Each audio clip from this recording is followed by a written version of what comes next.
नर्मदा के देवलिया चौराहे से राजपीपला की ओर जा रहा ये मुख्य हाईवे है, जहां पर रोजाना ही बड़ी तादाद में वाहन आवाजाही करते हैं।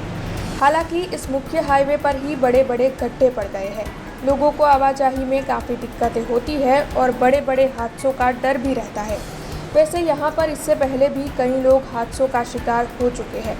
तब इस सड़क को मजबूत बनवाने की और जल्द से जल्द मरम्मत करवाने की मांग साझा की जा रही है।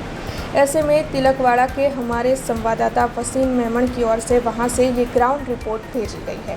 नमस्कार मित्रों, હું છું વસીમ મેમન અને આપ જોઈ રહ્યા છો BRG ન્યૂઝ।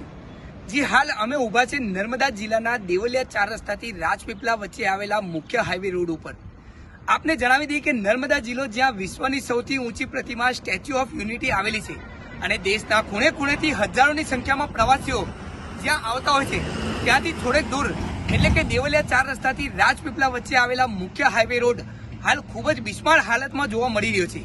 આ રસ્તો કવાંટ, છોટાઉદેપુર, દેવલિયા થઈને રાજપીપળા, ભરૂચ, સુરત અને અંકલેશ્વરને જોડતો મુખ્ય રસ્તો હોવાને કારણે આખો દિવસ આ રસ્તા ઉપર હજારો વાહનો દોડતા હોય છે, પરંતુ આ રસ્તા ઉપર હાલ મસ્ત મોટા ખાડા પડી જવાને કારણે વાહન ચાલકોને ભારે મુશ્કેલીનો સામનો કરવો પડી રહ્યો છે। મહત્વની વાત તો એ છે કે આ રસ્તા ઉપર પડી ગયેલા ખાડાને કારણે ઘણીવાર અકસ્માતની ઘટનાઓ પણ બનતી હોય છે। તેમ છતાં આ રસ્તો બનાવવામાં આવ્યો નથી, એટલે આ રસ્તાની કામગીરી વહેલી તકે કરવામાં આવે અને મજબૂત રસ્તો બનાવવામાં આવે તેવી લોક માંગ ઉઠવા પામી છે। દેવલિયાથી વસીમ મેમન, BRG ન્યૂઝ, नर्मदा। हमसे जुड़े रहने के लिए हमारे YouTube चैनल को सब्सक्राइब करें और नई वीडियो की नोटिफिकेशन के लिए बेल आइकॉन को दबाएं।